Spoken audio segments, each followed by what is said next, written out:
qu'il contrôle. L'ami fit d'abord une tentative de se faire accepter par l'Organisation mondiale du commerce, mais elle fut repoussée par les pays du tiers-monde qui ne voulaient pas, et avec raison, se faire dicter qui devait investir dans leur pays et qui ne devait pas. Et cela par les corporations des big business internationales non élues par démocratisation ou du moins par vote intranational. L'AMI comprend 29 nations des plus riches au monde.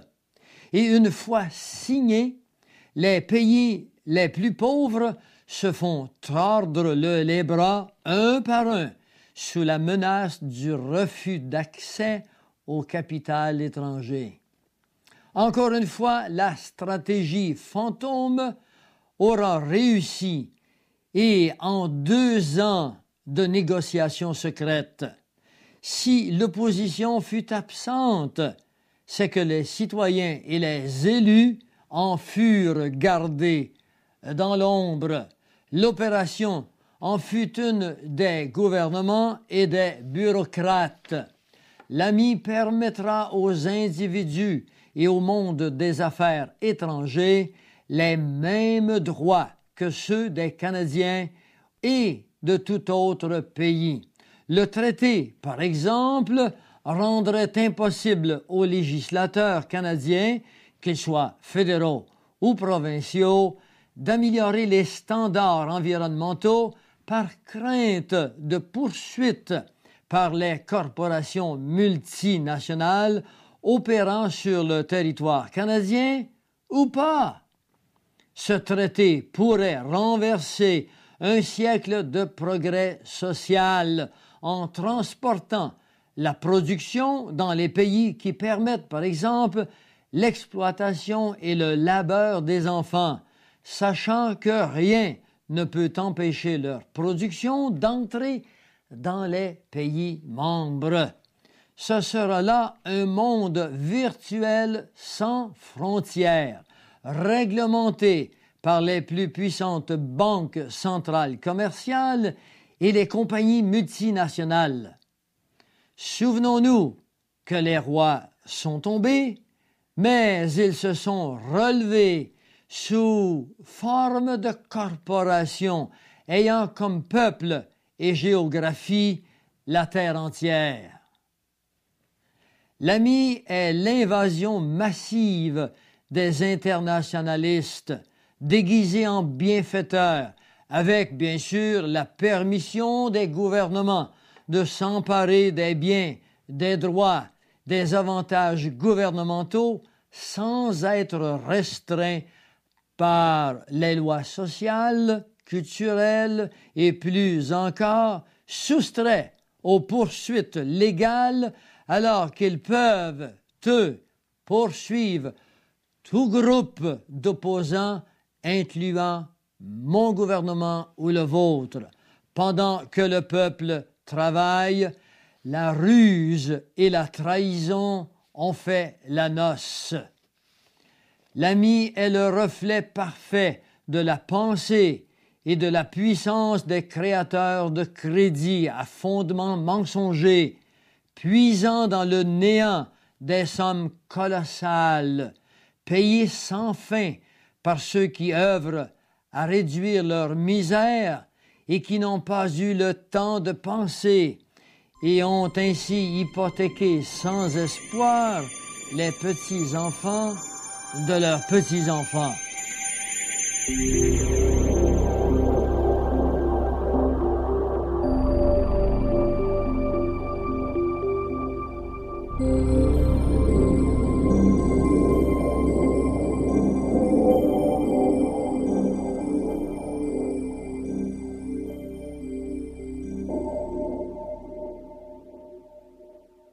Répondant à la demande du secrétaire du comité sur une investigation relative au commerce et à la Banque du Canada, M. Graham Towers, alors gouverneur de la Banque du Canada, fit la déclaration suivante sur le rôle et les fonctions d'une banque centrale. Premièrement, la fonction majeure d'une banque centrale, dit-il, est de régulariser le crédit et l'argent courant dans le meilleur intérêt de la vie économique de la nation. Permettez-moi de commenter que la Banque du Canada a dû perdre la signification du mot « régulariser » avec une dette de 600 milliards de dollars et un intérêt de 6 milliards de dollars par année pour le Québec seulement. Est-ce là les intérêts économiques du pays? Deuxièmement, il nous apprend, dans le rôle et la fonction d'une banque, qu'elle devrait contrôler et protéger la valeur externe de l'unité monétaire du pays. La dévaluation du dollar répond à des dictats provenant de la Banque du Canada sans le consentement ou la consultation du Premier ministre. Cette évaluation n'a de base que les politiques internationales puisque l'or, comme valeur standard, a cessé d'exister depuis déjà plusieurs décades.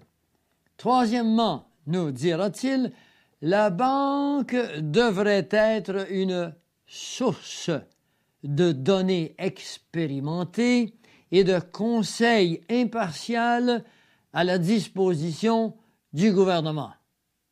Mes amis, comment peut-on être impartial lorsqu'on possède le pouvoir de créer l'argent pour une institution privée?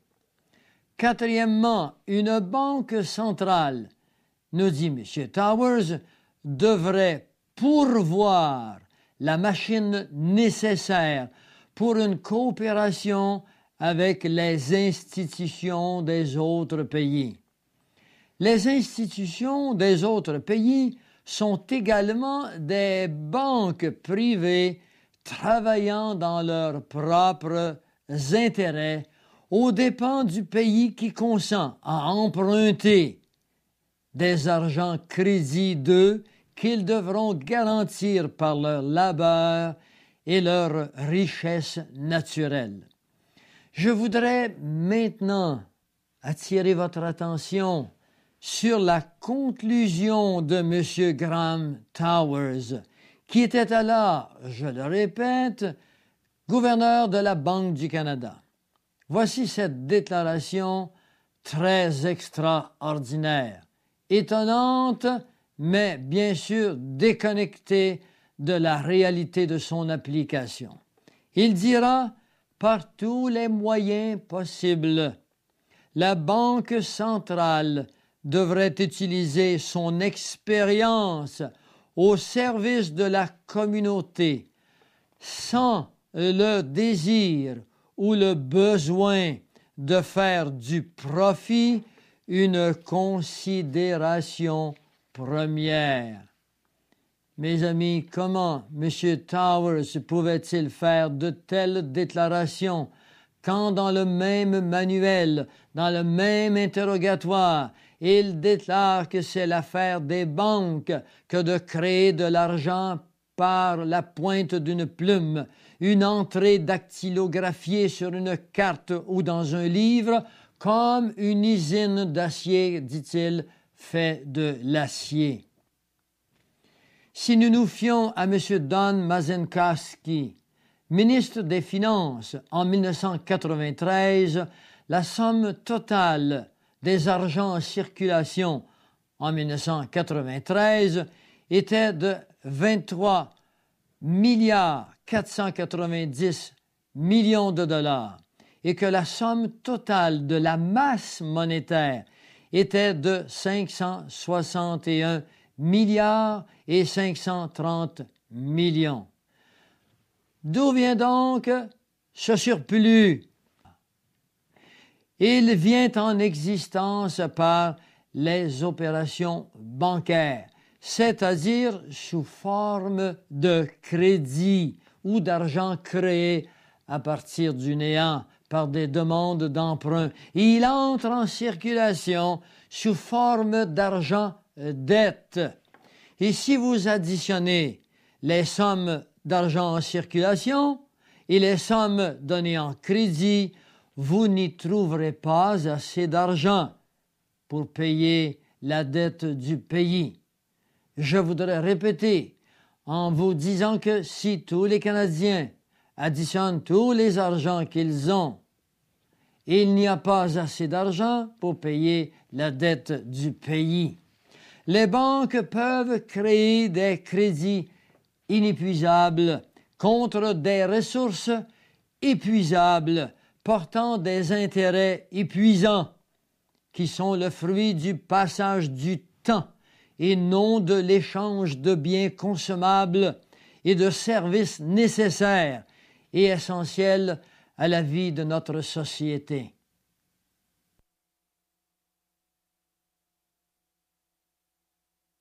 Au mois d'août 1937, l'honorable Lucien Ménard de la législature de la province de l'Alberta, prononçant un discours historique sur les droits sacrés de l'individu, sa vie en société, sa liberté et son droit à la poursuite du bonheur.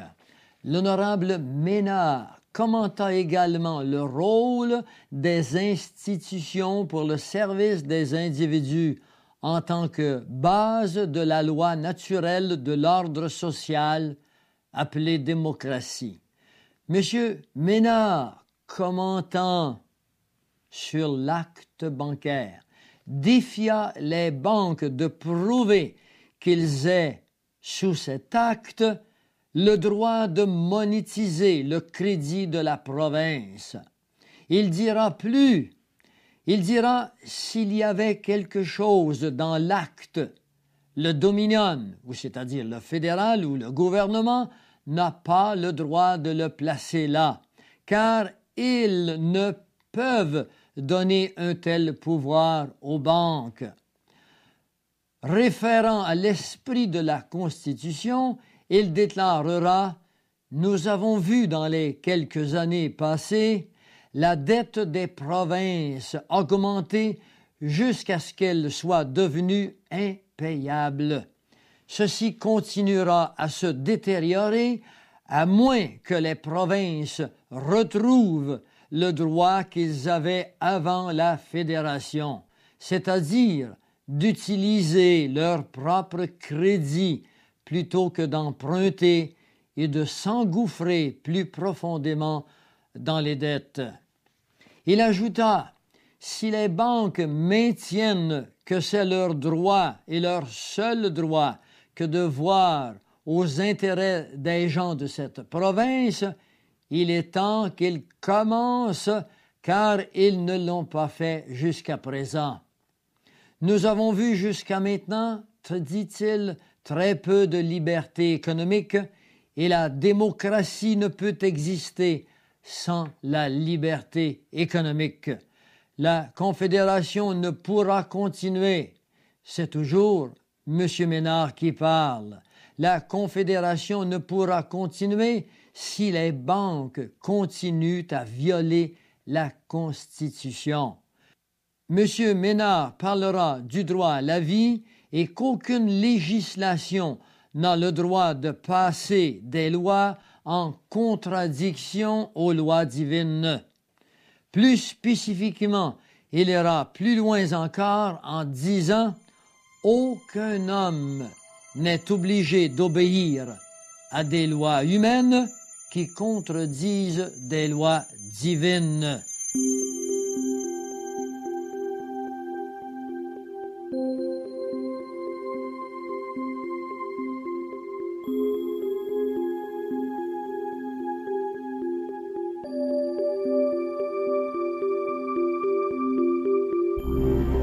Le passage des décades depuis ce discours historique de l'honorable juge Ménard n'a vu que la centralisation et la fusion des banques et la monopolisation de leurs puissantes tentacules dans toutes les sphères de la vie économique.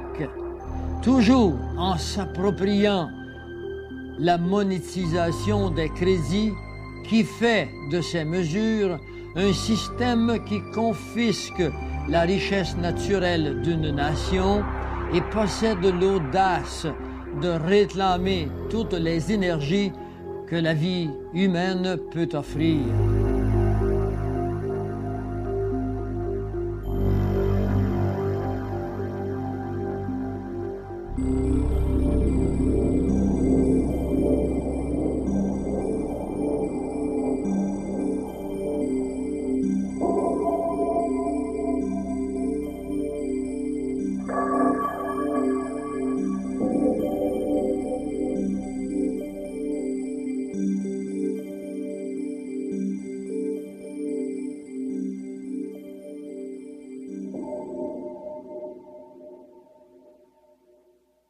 L'objectif de ce maigre document n'en est pas un sur les modalités d'opération interne de l'administration bancaire, mais un exposé sur le principe de provenance, d'appartenance et d'utilisation du système bancaire tel que la légalité de ce dernier le veut. Nous avions également pour objectif de vous faire comprendre pourquoi les nations de la Terre sont en dette et en processus d'appauvrissement. Nous nous permettons maintenant quelques brefs commentaires et quelques raisons pour lesquelles nous croyons que le système bancaire tel qu'il est doit être modifié. Le système bancaire tel qu'il est incapable, premièrement, d'accomplir les objectifs qu'il nous propose. Deuxièmement, il est un cartel opérant contre l'intérêt public. Troisièmement, il est un parfait instrument usuraire. Quatrièmement, il est générateur de taxes injustes. Cinquièmement, il encourage les guerres. Sixièmement, il déstabilise l'économie. Et septièmement, il est un facile instrument de totalitarisme. Ces observations de la réalité du système bancaire privé ne peuvent convenir aux définitions et aux principes de base d'une société libre, démocratique et une société active. Quel est donc le but d'une société?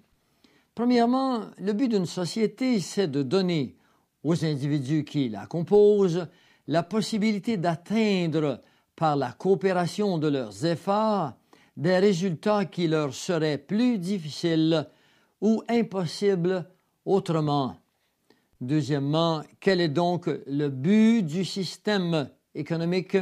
C'est de livrer les biens et services au moment et à l'endroit où ils sont requis. Troisièmement, quel est le but du système monétaire? Eh bien, c'est de faciliter les opérations du système économique en se plaçant disponible aux objectifs de son existence. La question qui nous vient alors à l'esprit est celle de savoir ce qu'il faut faire.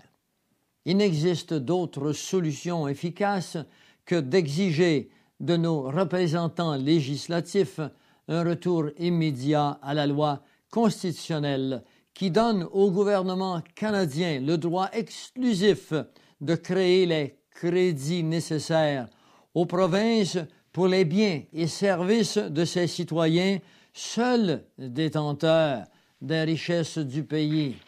Tous les pays ont des constitutions ou des chartes ou des règles précises instaurées par les fondateurs sur différents aspects de la vie sociale. Cela inclut la vie économique. Nous vous invitons à investiguer sur ce qui vous est donné de droit et d'appartenance dans vos propres pays. S'il est une pensée avec laquelle je voudrais terminer, c'est celle de vous rappeler que le Créateur de cette terre, le véritable auteur de la nature, n'a jamais, lui, failli à sa tâche. Le sol a toujours produit ses biens avec l'abondance qui lui est propre, mais elle a laissé aux hommes, afin qu'ils voient leur véritable nature, la responsabilité de la distribution des biens. L'histoire nous montre que les hommes se sont toujours appropriés, par guerre ou par ruse, des biens de leurs semblables. Quelle qu'ait été leur constitution, elles n'ont jamais eu de permanence et elles ont toujours été violées au bénéfice de quelques-uns qui se sont donné le nom d'élite. Avec la venue de la communication instantanée, que peut-on espérer du futur? Nul homme ne connaît le futur, sinon Dieu lui-même. Mais le journal de Dieu connaît les nouvelles d'hier et connaît les nouvelles de demain. La Bible n'a jamais manqué de nous donner l'heure juste, autant sur le passé que sur le futur. Les économistes prévoient un crash financier et un nouveau système monétaire sans argent, mais plutôt par unité électronique. Déjà, Time Magazine nous parle de l'implantation d'une puce sous la peau pour les opérations bancaires. Cela dans le Time Magazine du 27 avril 1998. La Bible nous dit également dans Apocalypse 13, les versets 17 à 18, ces choses il y a déjà 2000 ans.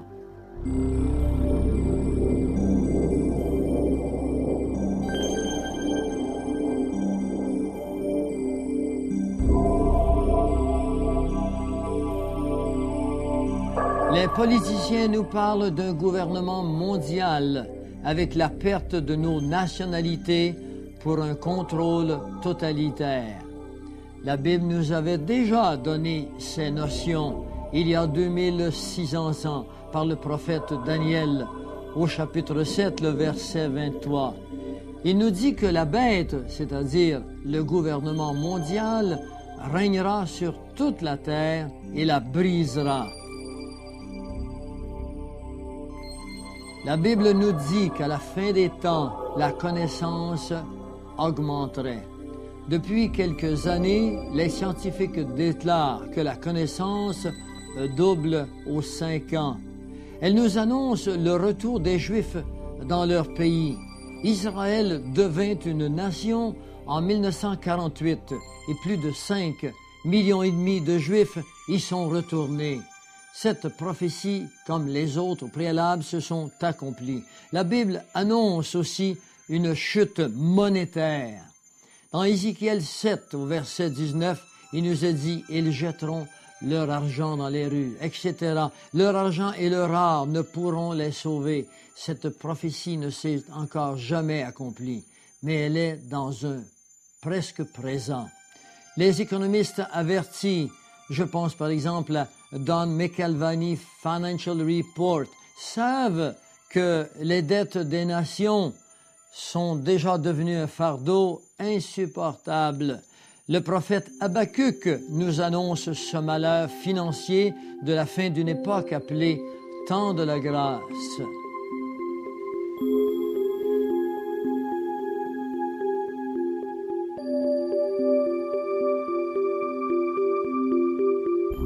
Mes amis, peut-être avez-vous mis votre confiance en l'homme.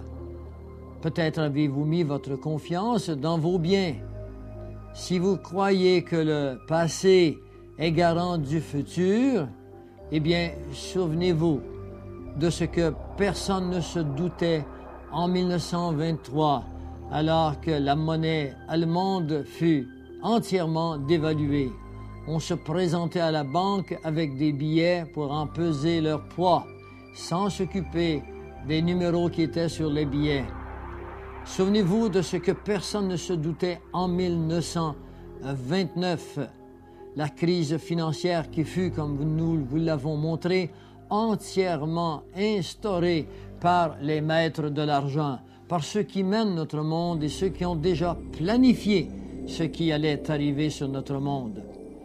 Il faut que vous sachiez ces choses, quitte à passer pour fanatique. Nous avons trop d'informations pour ne pas vous les partager, pour vous en priver. La Bible s'est montrée exacte en toutes choses. Nous entrerons bientôt dans une époque où votre argent aura très peu d'utilité. Cette époque connue sous le nom de tribulation, elle sera terrible. Nous voulons vous la faire éviter. Et il n'y a pour cela qu'un seul moyen, c'est de vous faire connaître celui qui est l'auteur d'une constitution durable qui peut vous soustraire aux intérêts composés de la nature déficiente de tout homme et de vous amener dans un pays de vraie liberté et l'assurance non seulement du droit au bonheur, mais de la possession du bonheur. Peut-être direz-vous que toutes ces choses sont très fortes. Mes amis, souvenez-vous que durant la dernière guerre mondiale, des gens ont cru que c'en était fait. Souvenez-vous que la Bible ne s'est jamais trompée. Et pour cela, il faudra investiguer peut-être plein feu sur l'air juste et prêt à placer à votre disposition des vidéocassettes, des informations qui vous convaincront du reste.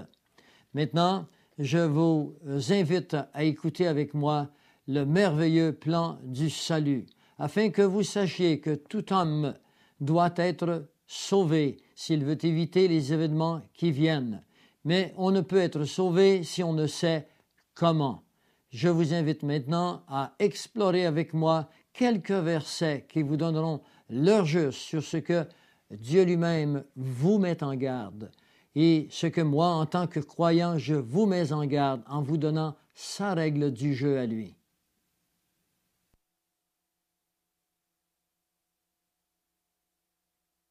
Dans le chapitre 24 de Matthieu, au verset 21, il nous est dit « Car il y aura une détresse, et la détresse sera si grande telle qu'il n'y en a point eu, et qu'il n'y en aura jamais d'autre. » Et l'apôtre ici nous invite à comprendre ces paroles de Jésus qui nous parlent de ce qui vient sur ce monde.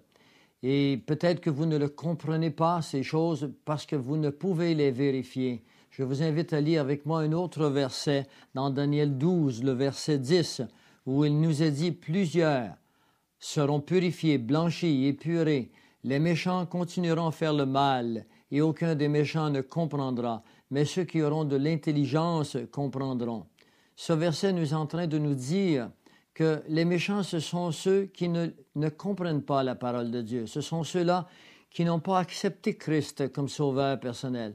Un méchant, ce n'est pas nécessairement celui qui fait du mal à son prochain d'une façon visible. Un méchant, selon les standards des hommes, c'est quelque chose de visible, qui ne répond pas à la loi des hommes. Mais selon la loi de Dieu, un méchant, c'est toute personne qui n'a pas accepté sa condition humaine telle que Dieu nous le dit. C'est toute personne qui n'a pas accepté Christ en tant que sauveur, qui n'a pas passé par ce qu'on appelle la repentance. Et c'est pour cela qu'il nous a dit que celui qui n'a pas passé par la repentance et qui ne connaît pas Jésus-Christ comme sauveur personnel ne connaît pas non plus sa parole, ne connaît pas la Bible. Et ne connaissant pas la Bible, ne peuvent savoir que tout ce qui arrive maintenant a été prédit, est écrit, est là, et que des gens s'y ont attaqué à cette Bible, ils ont regardé, ils ont vu qu'elle était authentique, qu'elle est vraie, et c'est pour ça que nous faisons partie de ce groupe et qui voulons vous avertir de ce qui vient. Il n'y a pas de quoi paniquer si vous connaissez Jésus, parce que ces troubles vous